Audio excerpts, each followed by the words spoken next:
I remember walking down the hallways of middle school between classes and looking at the art painted on the walls above the lockers. The art was bad.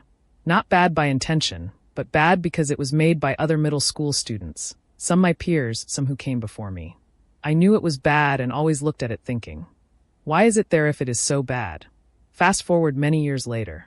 I was doing a walkthrough of a municipal public art collection when, on the side of an outdoor restroom at a local elementary school, I found a series of tiles made by students years earlier to permanently decorate the space.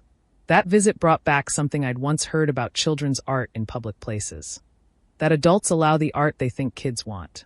So, if a child wants a picture of, say, a wizard, one of the images painted on my middle school walls, they let that child paint it, regardless of how it turns out.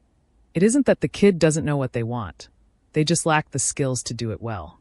And unfortunately, the rest of us are left with the result, for no reason other than that's what kids can do, so that must be what they want.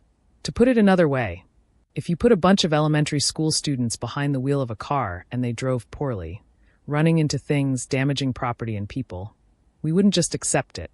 We would stop it. It may sound like I am picking on children's art, but I am not. There is a time and place for allowing children, or anyone without skill or training, to create art, even badly, in public places. But at what point do we give ourselves permission to say no? To say, this isn't working, and please don't permanently attach it to the side of a building where we will either need to care for it with limited funds, run through an extensive deaccession process to remove it, or something else entirely. At what point should there be a pause to consider whether the direction an artwork is taking is sound? And who should be the person, or persons, to ask that question?